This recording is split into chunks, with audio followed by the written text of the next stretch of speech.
여러분 안녕하십니까? 경북 동해안은 대체로 흐린 가운데 30도 안팎의 무더운 날씨를 보이겠습니다. 울진 지역에는 낮부터 저녁 사이 비가 내리겠는데 예상 강우량은 5에서 10mm입니다.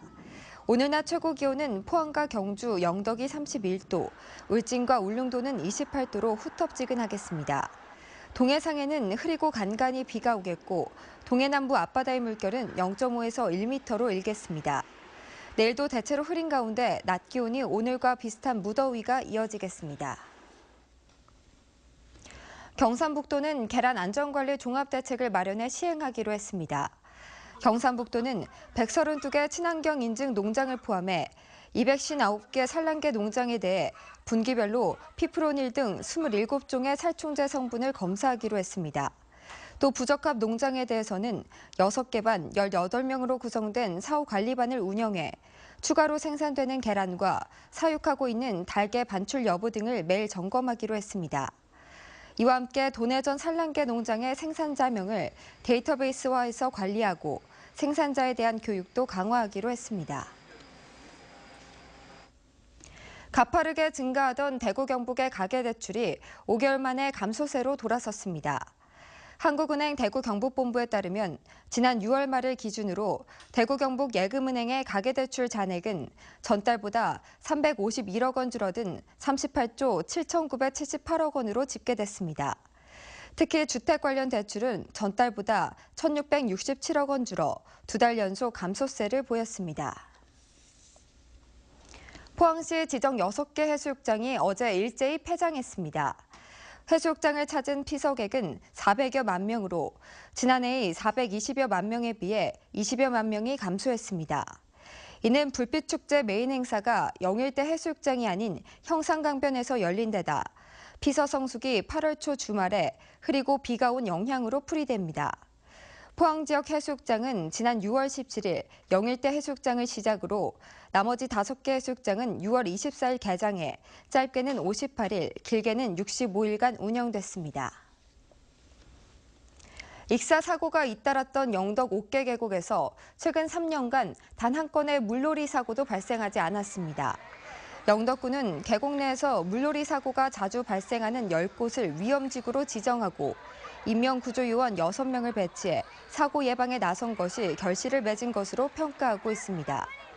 영덕 옥계 계곡은 태백산 줄기의 끝자락으로 옥같이 맑고 투명한 계곡물로 유명합니다. 추석 열차 승차권 예매가 오는 29일과 30일 이틀 동안 진행됩니다. 29일은 경부선과 경전, 동해, 충북선, 30일은 중앙선과 호남선 등의 승차권이 예매됩니다. 승차권은 코레일 홈페이지와 지정된 역 창구, 승차권 판매 대리점에서 예매가 가능하며 1인당 최대 12장으로 제한됩니다. 수서 고속철도 SLT는 다음 달 5일부터 이틀간 홈페이지와 지정된 역 창구에서 추석 승차권을 예매합니다. 고수온으로 인한 포항 지역 양식 물고기 폐사가 어제도 계속되면서 40만 마리를 넘어섰습니다. 포항시에 따르면 어제도 11개 양식장에서 3,700마리가 폐사하는 등 폐사 마리수가 줄어들고 있지만 중단되지 않고 있습니다. 이에 따라 지난 4일부터 지금까지 폐사 물고기는 40만 마리를 넘었고 피해액도 4억여 원에 육박하고 있습니다. 국립수산과학원 자료에 따르면 구룡포 하정리의 어제 수온이 25.9도로 강도다리의 적정 수온 14도에서 17도를 넘어서고 있어 피해는 당분간 이어질 것으로 보입니다.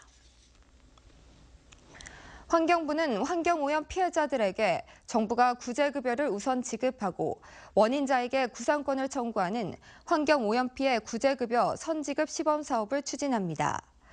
이에 따라 앞으로 정부나 지자체의 환경역학조사에서 오염원과 피해 사이의 인과관계가 인정된 경우 의료비와 요양생활수당, 장의비와 유족보상비 등 정부로부터 우선적으로 지급받을 수 있습니다.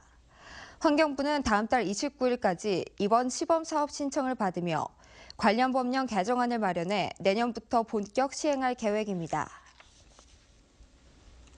한국토지주택공사는 분양이 되지 않고 있는 포항 블루밸리 산업용지에 대해 이달 말 특별 분양 공고를 내기로 했습니다. 특별 분양되는 산업용지는 포항 블루밸리 중 위치가 좋은 3개 블록 20만 제곱미터 규모로 중소기업 투자 부담을 줄이기 위해 필지를 세분화하고 분양가 인하와 대금 납부 조건 완화 등 혜택을 주기로 했습니다. 1차 금속 제조업만 허용됐던 철강 부품 단지에 금속 가공 제조업을 허용하는 등 입주 가능 업종도 추가했습니다. 포항 블루밸리는 1, 2단계로 나눠 추진되고 있는데 1단계 공사는 내년 6월에 준공될 예정입니다. 고령화로 장기금리는 하락하는 반면 주가는 오르고 부동산 등 실물 자산 선호는 계속될 것으로 예측됐습니다. 한국은행의 인구 고령화가 금융산업에 미치는 영향 보고서에 따르면 고령화가 진전되면 장기금리 중심으로 금리가 내리고 수익성 추구 성향이 커지며 주가는 상승 압박을 받을 것으로 예측됐습니다. 또 국내 가계는 연령대가 올라갈수록 총 자산 중 실물 자산 비중이 높고 앞으로 더 심해질 가능성도 배제할 수 없다고 보고서는 전했습니다. 올 들어 지난달까지 경북 동해 안 산업 현장에서 발생한 사망 재해 사고는 10건으로 지난해 같은 기간보다 1건이 늘었습니다. 장소별로는 건설 현장 4건, 제조 현장 4건이고 유형별로는 추락 사고가 5건으로 절반을 차지했으며 협착 사고 2건입니다. 포항고용노동지청은 건설업종의 경우 9월에 사망 재해 사고가 가장 많이 발생하는 등 다음 달부터 사고 가능성이 더 높다고 보고 산업 현장에 대한 안전 감독을 강화하기로 했습니다. 경북 도내 과수농가 농작물 재해보험 가입 실적이 해마다 감소하는 것으로 나타났습니다.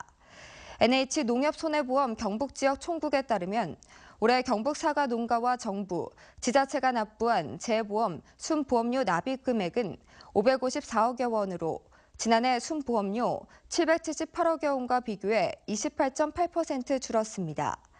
가입 면적도 지난 2015년 11,100여 헥타르에서 지난해 9,300여 헥타르, 올해 8,600여 헥타르로 감소세를 보이고 있습니다. 사과 다음으로 가입 규모가 큰 배도 2015년 35억 원에서 2016년 28억 원, 올해 25억 원으로 감소세를 보이고 있습니다. 농작물 재해보험료는 정부가 50%, 지자체가 30%, 자부담이 20%인데 과수농가 재해보험 가입이 이처럼 줄어든 것은 지난해 연말까지 수년 동안 뚜렷한 재해가 없었기 때문으로 분석됩니다. 네, 이상으로 포항 MBC 뉴스를 마칩니다. 여러분 고맙습니다.